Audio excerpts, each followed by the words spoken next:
This is 5 years of social media marketing for real estate agents in 10 minutes. If you don't know me, my name is Jarvis. I run Jarvis Media Consolidated, and essentially it's a marketing company that creates social media content and strategies for real estate agents. And I spent the past 5 years working with realtors, both working at a brokerage and then spending multiple years working with freelance social media uh, work for real estate agents before starting my company, Jarvis Media Consolidated, and working primarily with real estate agents on their content creation, their ads, their strategies overall, and everything that pertains to social media marketing for their real estate businesses. And I'm going to break down the most important things that I've learned in those past 5 years so that I can help you on your real estate journey. So, diving in, I really want to first talk about, well, the five main things, but I'm going to start with volume here.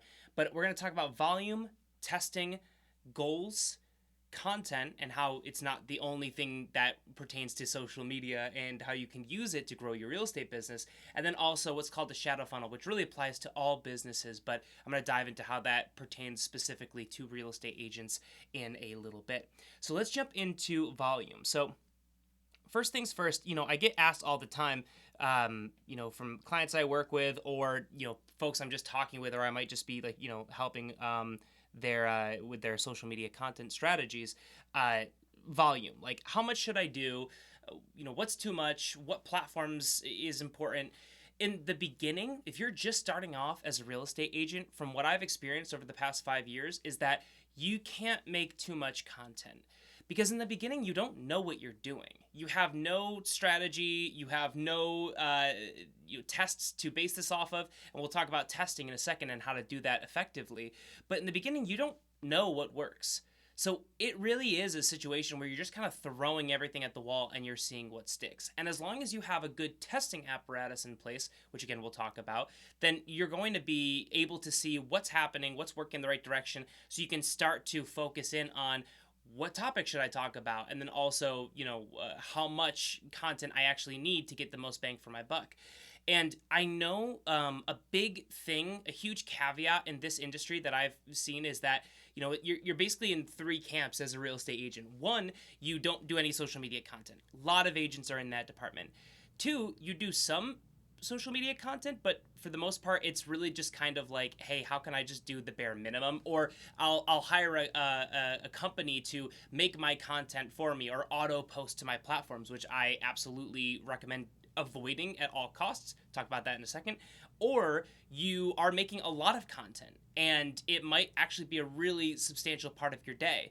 That can be a good thing or it can be a bad thing depending on really what the results are compared to your other efforts. So, it's not just all the content all the time and that's the best thing. It's really how much content can you make. You can't make, don't worry about making too much, but how much content can you make in a realistic fashion that doesn't completely stop you from doing other work. And my favorite way to do this is replace the time that you're already using, to scroll social media or to slack off. Just replace that with making social media content. That's usually the best thing. See, at the end of the day, people always say, I don't want to be posting all day. I don't post all day. I don't want to. I don't have time.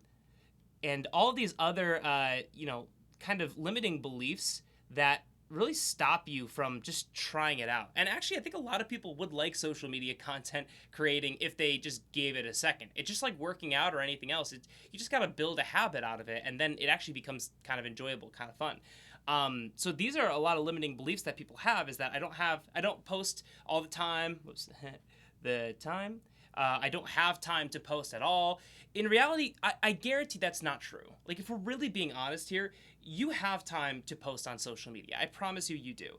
So if you just replace the amount of time that you're spending, scrolling on social media or doing work that's not actually helping, I highly recommend just start posting content. Now, the way I would do this too, if you can start posting videos, that's amazing. I would recommend posting videos just off the bat. Just film yourself selfie style. Do not overthink it. Do not spend your time creating the lights or getting the cameras or getting the audio equipment. That stuff is not nearly as important as the stuff you talk about. And again, we don't know what the best thing to talk about is yet because we haven't started testing yet because we don't have anything to test with. So we have to start at ground zero and just absolutely just make some content. Again, if you can do video, that's great. Video would be the best content for you to start doing, and start to make a lot of this content as often as you can. I recommend just spend 5 minutes a day, 5 minutes daily. Just make a video and just make it really, don't worry about editing. Don't worry about whatever. Just start the camera, start talking about something that your clients ask you about, that a lot of questions that you commonly answer. That's a great place to start. Number two, if you can't do video, do image content. And I actually shouldn't even say that. I really should say pictures. And what I would do is I would use a picture of you. So this could be a picture of you at a property with a client, just posing, selfie style, whatever. But feature you. I can't tell you how many agents don't want to put their face on their social media content. And I'm like, dude, the name of your business is John Smith Real Estate. Like, you are your brand. That's like Apple not wanting to have a picture of an iPhone anywhere on their social media. It doesn't make any sense. So just start making content that features you. Don't think about it as like cosmetics and like, oh, I got to get my hair right and all that stuff. None of that matters. Nobody cares. Just make content that features you. And if you're doing that, write the interesting thing, the thing that you would talk about if it were a video, write that as the caption of the post. And three, if you absolutely can't, and this is not a cop-out, if you absolutely have severe anxiety, like you cannot get yourself to post anything, just write. Just write some social media posts. And this will, of course, stop you from, being able to post on like TikTok or like, certain platforms that only have like, video content or whatever. But at the end of the day, just get some content out there and then you'll be in the right direction. Okay, so volume. How much do I do? Beginning as much as you possibly can. Do not worry about, overdoing it until you start testing. So testing. What is working? That's basically how we test, right? Now, there are a lot of different platforms and they all have different insights and whatnot. I'm not going to dive into specifically how to analyze those because there's not enough time in this 10-minute video and I'm already probably going to go over time. So let's just talk about how to test and the basics of testing. So you need to understand how to basically have isolated tests here to make sure that what you're actually doing is generating the results you want. And I'm going to talk about, of course, what your goal is in just a second. But when we test, keep in mind that like the content that gets the most views is not necessarily the best content. The content that gets the most likes or engagement is not necessarily the best content. The content that gets the most followers or clicks or whatever may not be the best content. It all matters as to what you are trying to accomplish. If you are trying to get more views from people in your market, I would make sure your content only pertains to your market. That way, when you put it out there, you can pretty much, to a degree, understand that, okay, only my market is really watching this because, I know that if I'm in LA and, people in San Diego are probably not watching my content unless they're interested in learning more about LA, which is a good thing. So, if you're trying to, target a certain market, make sure that, your views aren't coming from like your aunt or uncle in like a different state. You want to make sure your content is geared towards the kind of stuff that the folks that you're trying to target are interested in. And that way we can start saying, okay, now my views actually are a little bit of a better indicator of the audience I want to get in front of, right? If I'm just trying to get, more followers, there is a benefit to more followers, but it's not what you think. Long story short, I have other videos about this, but getting followers is not about getting more people who will constantly see your stuff. Like an email list would be kind of, increasing the size of people you can communicate with. That's not really how social media works anymore. Platforms are different, but at the end of the day, your followers are more like a review. It's a legitimacy for your brand. So if you're trying to get more followers, that's great. You can look at how content gets you more followers. A lot of different tools show those analytics, and that's important. But just keep in mind that there's no golden metric, right? None of these metrics are the golden bullet that is the key to growing. It depends on what you're trying to do. So testing, I would make sure you isolate your tests and focus on the thing that, on what drives your goal. Okay, and I'm spending way too long in this video already, so I'm gonna fly through. Goal here, what are we trying to accomplish? Like I talked about before, if we're talking about your goal being, to get more views, then yeah, you can look at views, okay? If your goal is to get more followers, then yeah, we can look at followers as our KPI, but if we're trying to do something like just get more business, then we have to look at things that are kind of tracking those metrics in a way that actually matters, right?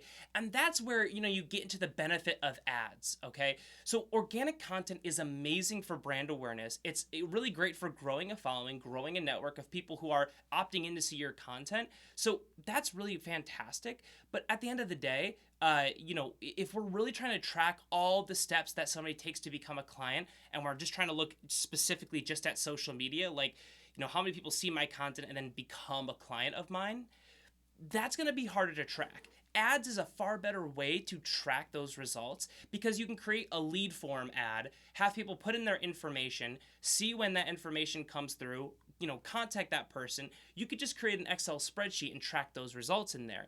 But again, if you're trying to do that with organic content, you can. It's just far harder. So what I would make sure, if you're looking at followers, then of course track the content that is getting you the most followers. If you're trying to get views, that's really easy. Just track the content that's getting you the most views. And if you're trying to get more business, then what I would also do is just take the time to build out a system.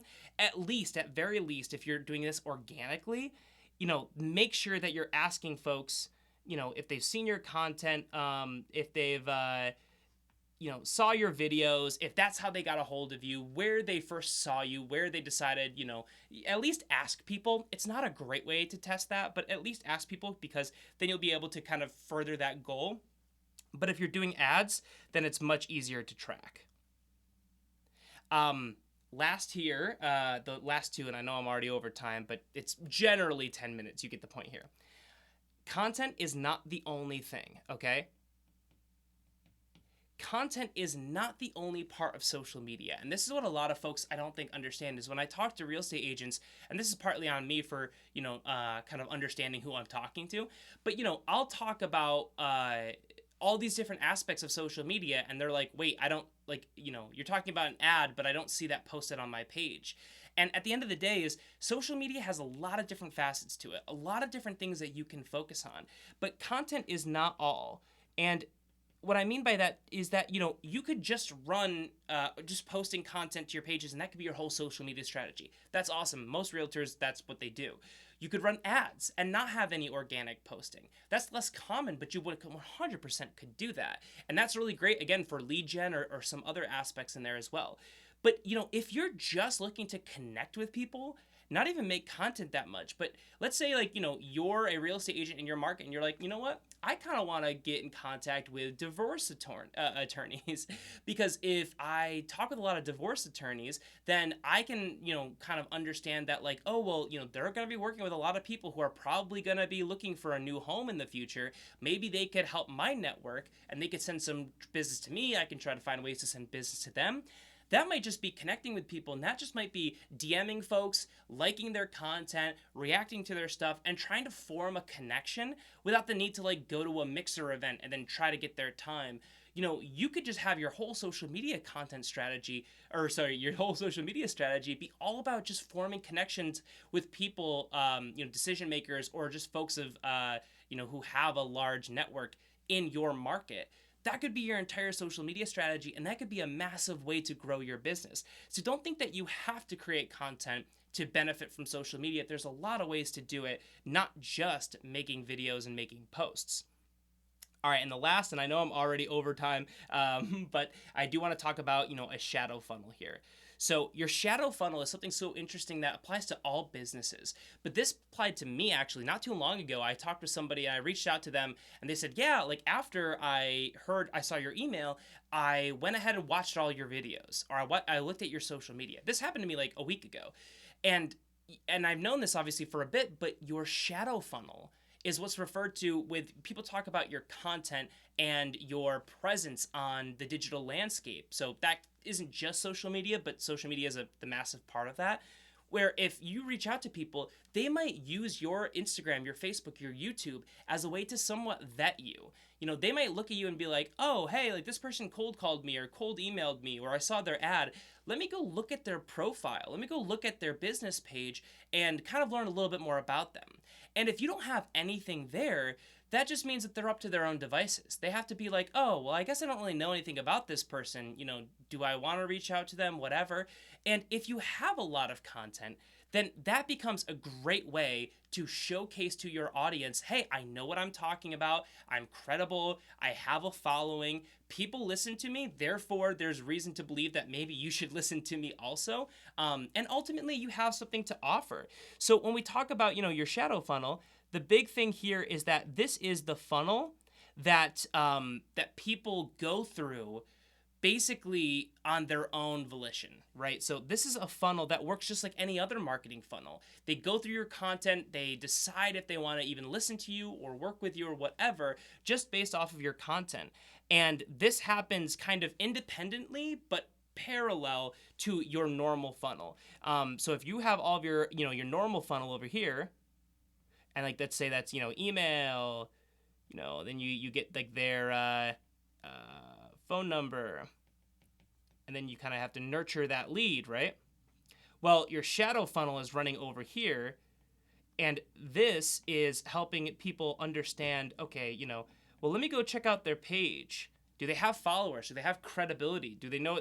Are they not like just some random scumbag? Does their content make sense? Does it feel like they have something that they could help me with? Or maybe they talked about in this video, like this client that they just had that was some amazing, situation that actually is really similar to mine. So I know they can help me as a new person moving to this market who has 2 kids and is interested in looking at school districts, because they just talked about helping a client do something very similar. So maybe that actually helps you to nurture that client and ultimately make them become, a client or a warm lead or whatever it may be. And this just happened to me the other day. It's so funny how this stuff kind of applies to all businesses. But at the end of the day, guys, and I know this is over 10 minutes, so I apologize. Thank you for sticking with me if you have. The biggest things that I've learned in social media over the past 5 years is that you have to make stuff. I mean, that's volume. You have to make stuff to see any sort of a result. Otherwise, social media is not going to help you if you made one video a year. You have to be able to test that. If you have a goal, you have to be able to test to see if you're actually accomplishing that goal, or if you're just getting these vanity metrics that don't actually really matter. Content is not the only thing. You can use social media in a lot of different ways to benefit you and network with other people and help to grow your business. That's not just making videos for people to watch. And then lastly, your shadow funnel. The content that you do create will help you in your other marketing efforts and your other funnel efforts to show validity, to show proof of concept, to understand, hey, if I make some content out there, people may not click and become a lead immediately from my video, but it may help my other funnels generate more business for me and make a conversion easier and nurturing easier because it shows validity and my reputation as a real estate agent. So guys, I hope this was helpful. Go ahead and leave a comment if you have any questions. We'd love to make more videos to answer anything for you, and I'll see you on the next one.